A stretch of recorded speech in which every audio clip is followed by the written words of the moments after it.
You're about to unlock the single habit that draws a woman's eyes so deep into yours she forgets the room. Picture this: you stride into a lounge after a brutal day. Emotions caged tight behind an unbothered gaze. She tries to greet you with the usual "weather so nice" script. But you leave that bait dangling. You don't nod along, you don't toss token syllables. Instead, you lift an eyebrow as if small talk is foreign currency and you only trade in gold.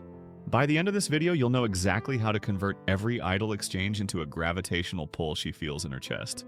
You've been taught that conversation is grease on social gears. Keep it light. Keep it easy. Keep it polite. All this time you've been pouring oil on a fire you want controlled.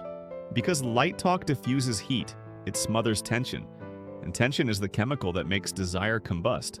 So you decide, right here, that you'll never dilute a room again. You'll distill it. There are three kinds of guys orbiting any social scene. The first treats his words like loose change and spills them across a bar, hoping somebody cares enough to stoop and pocket one. The second hoards sentences, terrified that any wrong syllable will expose a crack. And then there's you, the man who shapes language like a blade. You carve through the haze, not with volume, but with precision. When she asks, "So, what do?" you refuse to regurgitate a resume. You tilt your head and answer a question she didn't ask. I break things open and see what's hiding. Suddenly the air goes denser, because mystery writes its own script inside her mind. Imagine the scene from her perspective. She's sipping something pink, rehearsing her reliable lines, expecting predictable replies. Then you disrupt the pattern. No weather, no weekend plans, no filtered brag. Your silence makes her lean closer, makes her wonder whether she's the one auditioning. Inside her mind, a single thought pounds. Who is this guy? And why is he impossible to catalog? You just became the plot twist her dopamine craves. The core concept is simple enough to inscribe on a matchbox. Scarcity breeds obsession. Every syllabus on marketing, every chapter on negotiation bows to this law, yet men ignore it in conversation, vomiting value until it loses all price. Your new mission is to choke the supply. When words do come, they arrive forged cold iron wrapped in velvet. She should feel each one land. There's a common mistake men make because the dating vlogs told them to be engaging. They equate engagement with entertainment. They tell the same anecdote about a college road trip or the promotion they half-earned. She smiles politely, but inside she's scrolling past a post she's seen 1,000 times. Meanwhile, you watch your reflection in the window, unfazed. Your voice finally cuts in. You know what scares me? You pause. A slow exhale. Comfort. It calcifies the soul. Now she's not smiling, she's studying. Her drink is orphaned. This is no longer small talk. It's a door creaking open to something subterranean. Here's the challenge. For the next 7 days, refuse any conversational path that starts with cliches. When a coworker lobs, "Busy weekend ahead," you redirect, "I'm more interested in what keeps you up at night." Notice how the question slices through the armor. Two things happen. One, you learn whether they have depth. Two, you practice wielding tension like a controlled flame. The first moments feel reckless, like driving without headlights. Then something clicks, the other person leans in. Voice drops, pulse quickens. You just extracted authenticity with a surgeon's clamp. Internal monologue spills across your skull. Hold the silence. Let her fill it. She stumbles, reaches for the first genuine story she owns. Maybe she confesses an unspoken fear of wasting her 20s. You listen. Stillness thick as velvet. And when you finally speak, it's a scalpel. Fear is a compass. Where it points, you grow. She's never heard that from a stranger.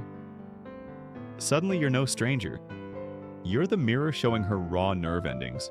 A one-liner flicks through your mind. Small talk is a sedative. You're here to wake people up. You drop it out loud, voice steady. She laughs. Not because it's funny, but because it releases pressure, the way a kettle hisses before boiling. In that instant, you've embedded yourself in memory. Tomorrow, she might barely recall the playlist or the decor, but she'll remember your question gnawing at her comfort zone. Notice how the mechanics of attraction rewired themselves. There was no slick pickup line, no manufactured mystery. You simply rejected the microtransactions of blandness. Each withheld phrase raised your perceived value the way scarcity inflates price on a limited edition watch. Your final sentence here is the fuse for the next revelation if your words are currency. Your pauses are the vault that makes them priceless. You step into a room and say nothing, but the silence around you doesn't feel empty. It feels loaded, not with awkwardness, but with presence. Every woman in that space, whether she consciously realizes it or not, feels something shift. Because you've mastered what most men never even notice, the restraint of your voice becomes the architecture of your power. You speak less, but when you do, the room leans in. This isn't about being cold. It's about heat under pressure. When you don't fill silence with noise, you let mystery breathe. That's what high-value men do. They create depth without decoration. And the deeper you are, the more she senses there's more to uncover. Not all at once, not by asking, but over time. Layer by layer, discovery becomes the drug and you become the dealer. You're not rejecting small talk to be edgy. You're rejecting it because it's what average men rely on when they've got nothing else. And when you're not average, the scripts don't fit. The second you open your mouth with intention, you expose a deeper landscape, one where attraction isn't coaxed, but drawn out like blood from a vein. She feels it when you look at her and wait. When your eyes don't dart. When you don't fill the space with noise. When you give her the burden of thought. She'll start wondering if she's interesting enough to hold your attention. And that shift. That's the exact polarity women feel around men they chase. You become a question she wants to answer. A problem she wants to solve. A mirror she's never dared to face. Let's break it down in real time. You're sitting across from her, candlelight tracing the angles of her cheek. She says, "So, what do you like to do for fun?" It's a trap, even if it's unintentional. A test of how easily you reduce yourself to a resume of hobbies. Most men will say hiking, reading, maybe working out. You won't. You pause. Let her wait. Let her heart tick a little faster in the silence. Then you say, "I study what people hide and why they lie about who they are." She blinks. The air shifts. Suddenly the menu doesn't matter. The noise around you fades. She's staring at someone who doesn't need to impress, but who draws confession like a priest with a smirk. And now, you're inside her head. Not because you forced it, because you refused the obvious. You made her feel something that's so rare it doesn't even have a name. A quiet challenge. A presence that doesn't dance. A mind that isn't waiting for approval but watching. Measuring, understanding. Here's where the mistake happens. The average man, after one good line, gets high on his own supply. He starts talking too much. Tries to keep the momentum going with more depth. More flair, more philosophy. But you say it and then go still.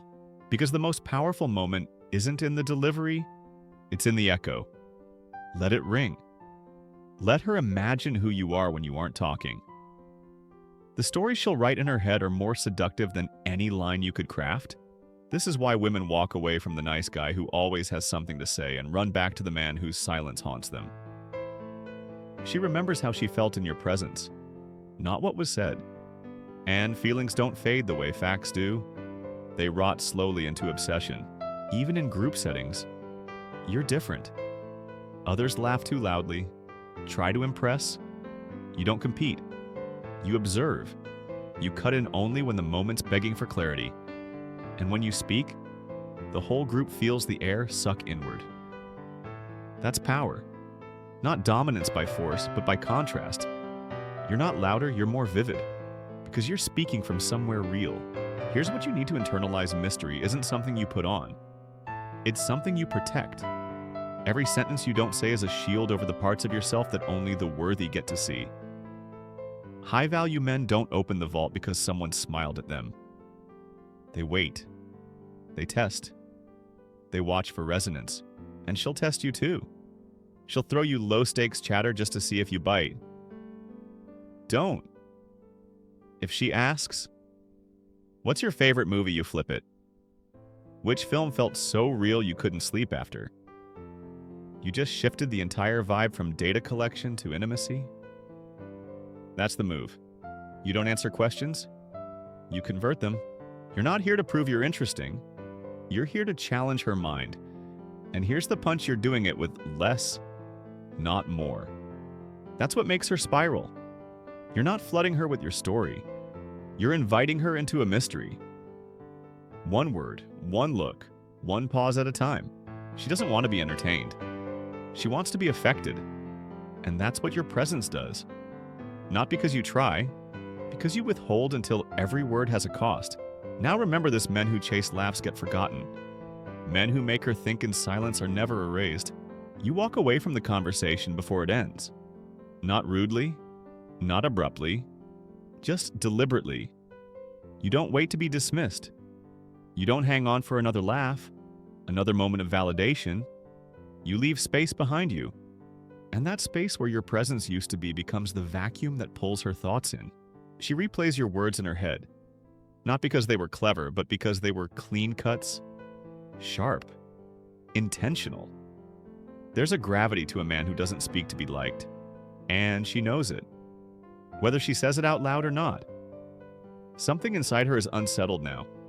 Intrigued. Drawn in. And that tension, that's what builds addiction. Let's cut deeper. When you enter a room, the average man is scrambling to blend in, smiling too often, laughing too fast. He wants to be liked before anyone's even met him. You're different. You don't need the room. The room needs you, because you don't perform. You don't validate. You see, you notice things most people miss: where eyes linger, how voices shift when someone's insecure, how someone clutches their glass when they're hiding from something. That's what makes your conversations different. They're not dialogues. They're reveals. Every question you ask opens a door the other person didn't realize existed. And every silence you hold makes them aware of how exposed they are. You're not just talking to them. You're looking through them. But that power comes with restraint. You don't interrogate. You don't show off. You don't try to impress. You invite, and when they step forward, when they begin to share, something rare happens. They feel seen, not entertained, not evaluated, seen. And the truth is, most people have never experienced that from a stranger. So when she goes home that night, she doesn't tell her friends, "He was funny." She says there's something about him. She won't know what to name it. She'll fumble through adjectives: intense, grounded, maybe even intimidating. But what she's really feeling is the aftershock of real presence. A man who didn't fill space but bent it around him. You need to understand something most men never grasp. High-value men don't fill the air. They charge it. Every word has weight. Every glance, a vector. Every pause, a pressure. It's not about charisma. It's about control. Of yourself. Of the moment. Of the frame. And that's what makes your silence louder than their jokes. Here's what you stop doing immediately: no more. How was your day if you don't care? No more filler questions just to keep the vibe alive? That's not a vibe, it's a leak. You are not a faucet, you are a storm. Sudden, sparse, and when you arrive, people feel it in their skin. From now on, every interaction is a test not of them, but of you. Can you hold your center when silence stretches? Can you wait long enough for her truth to show up? Most men panic. You don't. Most men reach. You pull. Most men want to be understood. You want to understand. And here's the paradox. The less you say, the more she hears. The less you reveal, the more she reveals herself. And what she reveals in front of you, she will attach to you. That's the secret. Not flashy lines, not manufactured charm, but the space you hold that lets her bring out the things she can't say anywhere else. Remember this: every woman is searching for a mirror that shows her soul, not just her surface. You become that mirror by refusing to polish yourself constantly, by sitting in silence, letting discomfort dance and watching her bloom in the presence of someone who isn't afraid to see. Let her be the one who breaks the silence. Let her ask questions she never planned to ask. Let her feel the tension and the relief when you finally speak again. She'll chase that moment like a drug. Because here's the truth, the man who can hold her gaze without needing to fill the space becomes the one she can't stop imagining. You're not trying to be mysterious. You are mystery because you're not afraid to sit in your own silence. Most men use words to escape themselves. You use silence to anchor yourself. That alone flips the power dynamic. She's no longer assessing you.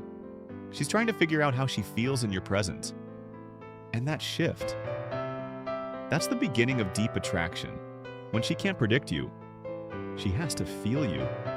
And that's what makes her spiral. She starts second-guessing herself.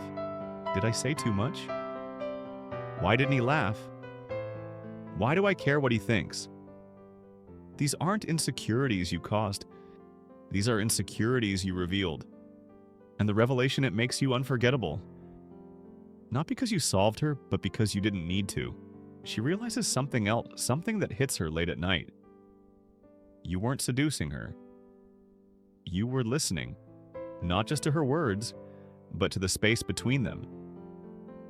And in that space, she saw herself more clearly than she has in months. That's what triggers emotional obsession. Not excitement, not flattery, but the feeling of being seen in a way that changes you. You're building tension, not comfort, and that's where most men fold. They want to be liked. You want to be felt. They try to entertain. You let her wonder. They try to prove worth. You are worth measured not in quantity of words, but in quality of presence. You don't need to be funny. You don't need to be smooth. You just need to hold your ground while she dances around it. The longer you hold it, the more valuable it becomes. That's the game. That's the pull. That's what makes high-value men feel like an emotional riddle no one else can solve. You're not running from the awkward silence. You're using it as a weapon. You're giving her time to feel things she usually avoids. Most men fill that space with nonsense.